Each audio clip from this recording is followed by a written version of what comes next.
want to get your take on. Hopefully, we get the announcement soon. It's getting a little close. We might not. I don't know. Boxing fans are getting kind of nervous.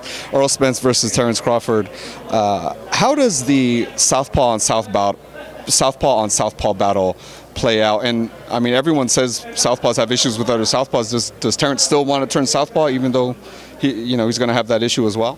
Well, you know what? Most of his fights, I think lately he's done them as a southpaw. So I don't think he'll have a problem.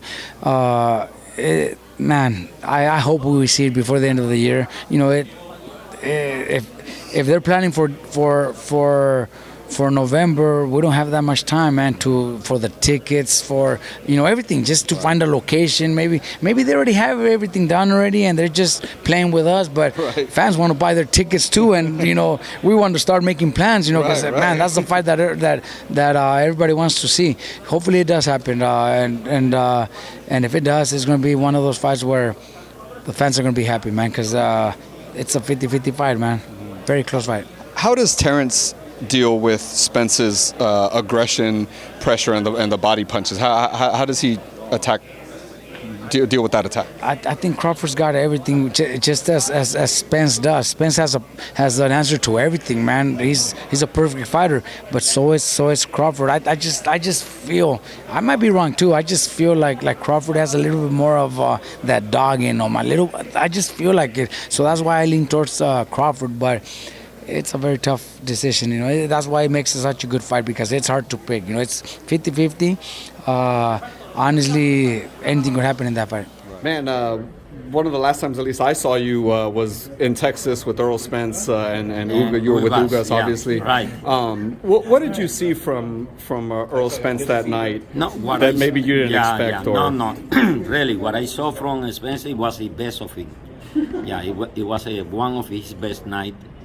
Ugas was ready, we was ready, but one guy have to win, the better guy. Who was the better guy? Errol Spence. So it's no doubt, he showed what he have to do, and a great performance from Errol Spence.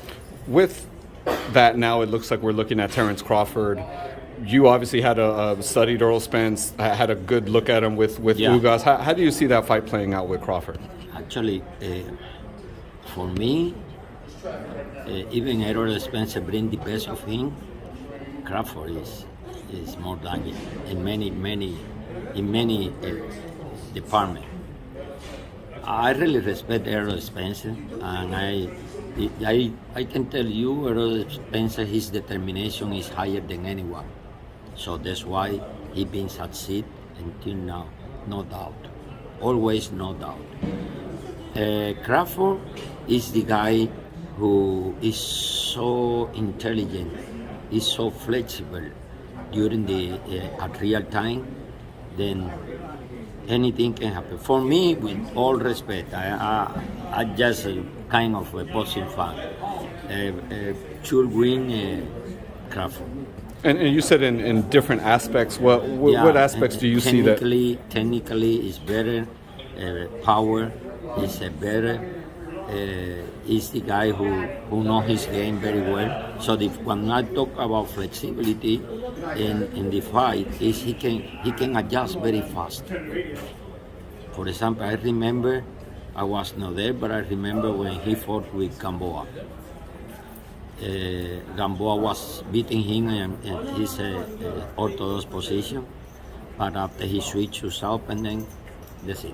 So it's kind of, some fighters can adjust at real time. Some fighters take longer, and some fighters can't. Okay. But Spence is a great guy. Great guy. Do you think Crawford comes out southpaw against the southpaw Errol Spence? He will do both. Oh, okay. Because it's depend of the situation. How Spence bringing on. This is the advantage of Crawford. He can switch. He can be a southpaw. He can be right-handed. Doesn't matter. And always is deadly with both hands. Just as a trainer, if you were training Errol Spence, do you focus more on the left-handed sparring partners, right-handed, or just both the whole time? Both.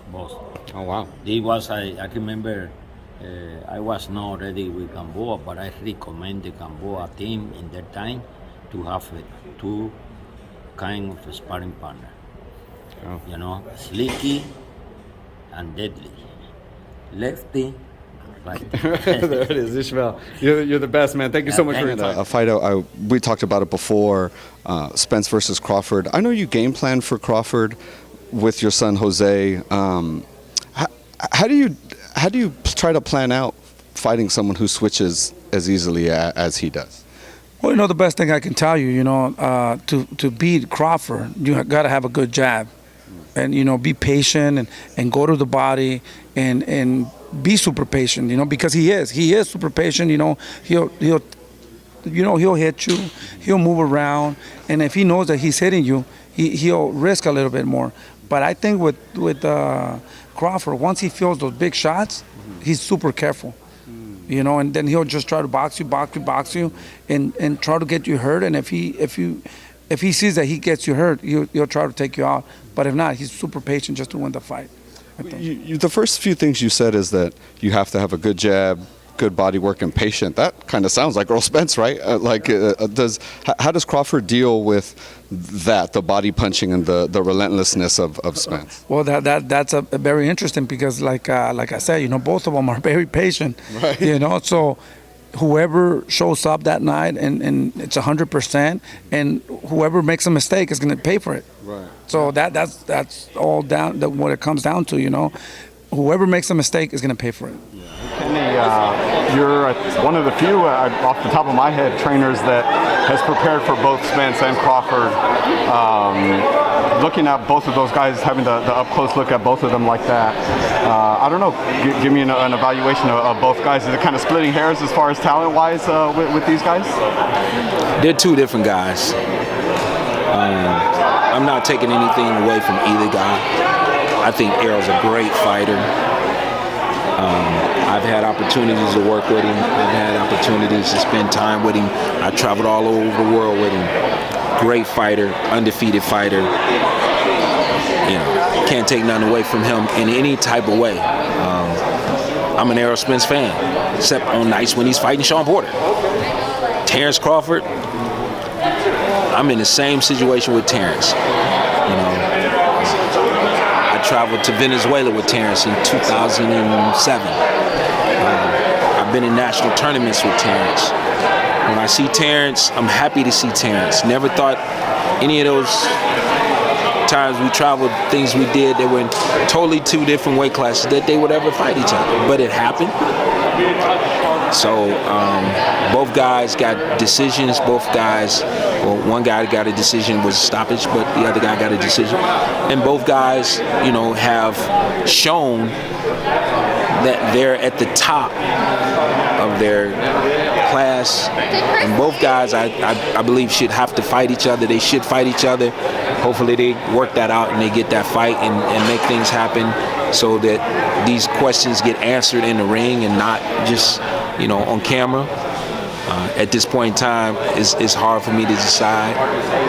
But damn, if Shawn had been fighting like he was fighting the night he fought Errol, we may not be having this conversation. But on the other hand of that, again, Bud's a great fighter, Errol's a great fighter. I hope they put it together and make it happen.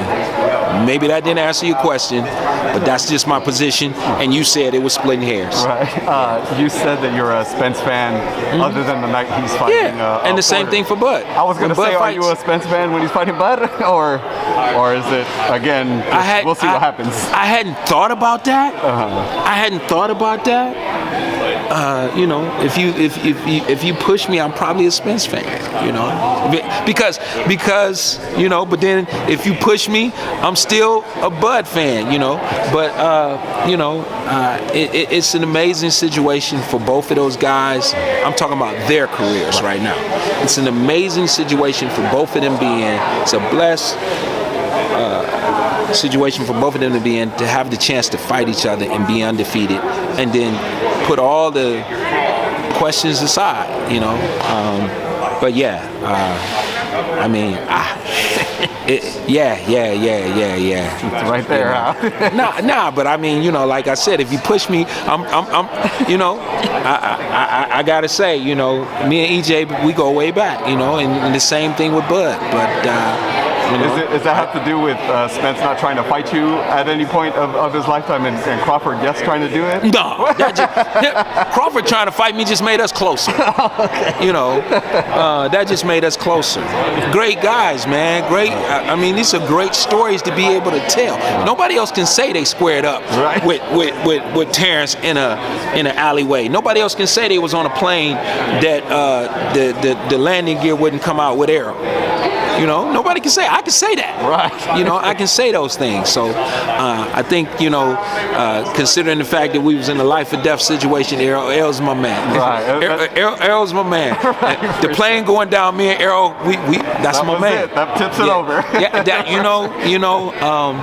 yeah, absolutely. I would like to be ringside of that fight. No doubt. As we all would. I'm going to be. Make it happen. I'm going to be there.